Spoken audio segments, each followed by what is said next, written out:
Let's see what Gabbar does. हो सकता है हमें ठोक दे, हो सकता है हम गब्बर को ठोक दें, लेकिन एक तरफ तो हमारे माइंड क्लियर हो जाएगा कि हाँ गब्बर ये कर सकता है और हमें गब्बर को कर सकते हैं। तो डोकलाम में वही हुआ, जो डोकलाम में आज से 3 साल पहले हुआ था, 4 साल पहले हुआ था, और अब जाके ईस्ट लद्दाख में भी यही हुआ है, अरुणाचल में भी यही हो रहा है।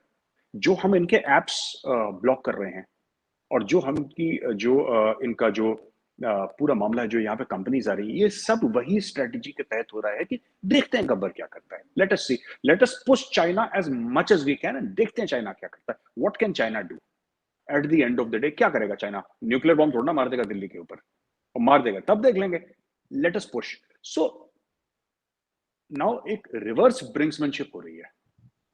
एक जमाने में एक तरफ से ब्रिंक्समैनशिप होती थी पाकिस्तान की, कि हाँ चलो ये है। पाकिस्तान ने भी 3-3 एफआईआर 26/11 के चीमा साहब लॉन्च कर रखे हैं। पाकिस्तान नहीं करे पाकिस्तानियों के खिलाफ।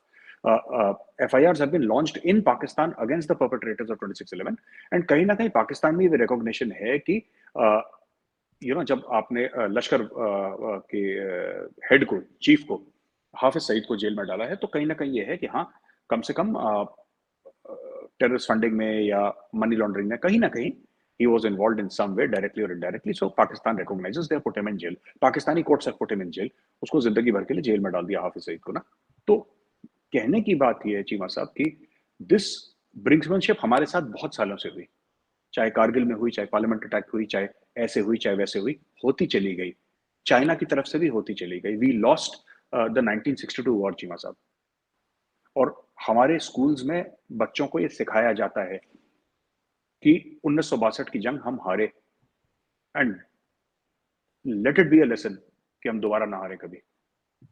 तो मुझे भी यही पढ़ाया गया था कि 1962 की जंग, ठीक है हम बहादुरी से लड़े, जो भी लड़े, हमारे फौजी लड़े, मेरी रेजिमेंट भी थी उस लड़ाई में। बहुत बैटल ऑफ रिजांगला बड़ी फेमस बैटल है, मैं कभी बताऊंगा आपको उसके बारे में। लेकिन एक अंडरस्टैंडिंग आई कि बस there is a way to handle China, and the way to handle China is not to blink.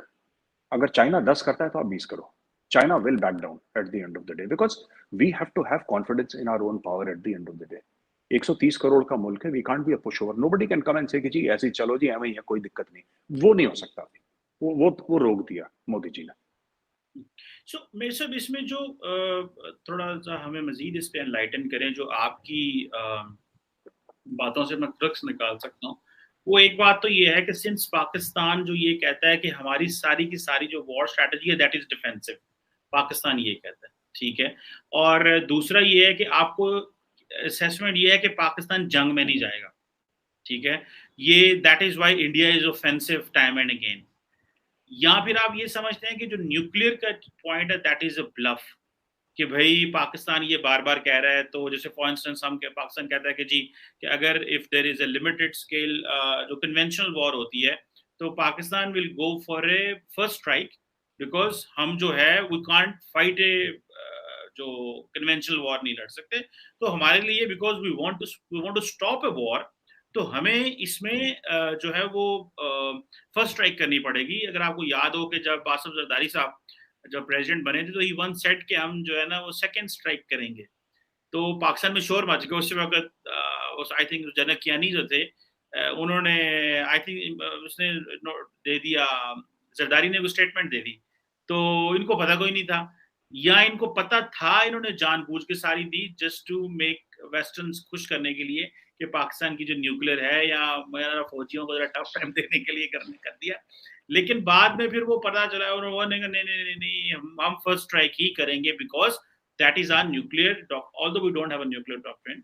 सो आप मेरे सब क्या समझते हैं, पाकिस्तान की सारी मिलिट्री स्ट्रेटेजी डिफेंसिव है, इसलिए आप समझते हैं कि जो कुछ हो रहा है वी शुड असर्ट, जैसे भले बालाकोट में स्ट्राइक हो, भले जो है ये मिसाइल का टेस्ट करना हो, और दूसरा ये जो और पाकिस्तान जो है वो जंग रोकना चाहता है, और भले ये जो न्यूक्लियर डॉक्ट्रिन है, न्यूक्लियर स्ट्राइक जो फर्स्ट स्ट्राइक है, ये आप समझते हैं कि इट इज अ ब्लफ, सो हमें इस चीज में नहीं आना चाहिए। चीमा साहब, इसका सही जवाब तो यह है कि पाकिस्तान की स्ट्रेटजी कभी डिफेंसिव रही नहीं है। अगर आप पाकिस्तान को मैप में देखेंगे, it is geographically narrow. Pakistan की जो लेंथ है वो काफी है, it is couple of 1000 kilometres, but Pakistan की जो ब्रेड्थ है, वो पाकिस्तान की ब्रेड्थ बहुत कम है। इट डिपेंड्स, कहीं कहीं 750 किलोमीटर तक है, कहीं कहीं 350-400 किलोमीटर है, अलग अलग लेवल पे अलग अलग है। एट एन एवरेज पाकिस्तान की 500, 600, 700 जो, अच्छा एक तरफ आपका अफगानिस्तान है, towards the west, towards the east आपका इंडिया है, अगर आप मैप देखेंगे। नॉर्थ का छोड़ दीजिए, मैं सिर्फ एक बात कर रहा हूँ इस तरफ की ना, पंजाब, राजस्थान, गुजरात, जम्मू, इस एरिया की बात कर रहा हूँ। Cheema sahab, there is no way that Pakistan can fight a defensive battle. आप पाकिस्तान क्यों हर समय पहले, और देखिए ये पाकिस्तान अग्री करता है, पाकिस्तान के मिलिट्री डिक्टेटर्स ने लिखा है, पाकिस्तान के मिलिट्री डिक्टेटर्स ने खुद अपनी किताबों में लिखा है, they have admitted that we attacked first. Operation Gibraltar 1965 में यही था, बिकॉज देखिए ना, बात यह है कि दिस होल थिंग कि Pakistan is defensive in nature, no, any country with the geography, और जो आपके मिलिट्री डिक्टेटर्स की स्ट्रेटजी थी वो बड़ी sound, militarily it was a good strategy, politically it was not, foreign policy wise it was not, but militarily it was a brilliant strategy. वो strategy में कोई कमी नहीं थी, मैं गलती नहीं निकाल सकता। प्रॉब्लम सिर्फ क्या होती है पाकिस्तानी मिलिट्री स्ट्रेटजी में, और मुझे पता है कि पाकिस्तानी फौजी देखेंगे तो मुझे गालियां पड़नी बड़ी सारी, लेकिन fact of the matter is that मुझे लगता है कि जितना आप लोग टैक्टिक्स और स्ट्रेटजी में आप लोग वजन देते हैं, उतना पाकिस्तानी आर्मी लॉजिस्टिक्स पे वजन नहीं देती। एक एक एक बोल्ड डैश है, ऑडेसिटी है, स्पीड है, जिस पे पाकिस्तानी आर्मी बड़ा फोकस करती है, whether it is the armoured mech forces and all, एक बोल्डनेस है, एक ऑडेसिटी है, एक स्पीड है, वो अच्छी बात है, वो that is good, that is how modern warfare is fought, that is how mechanised warfare is fought.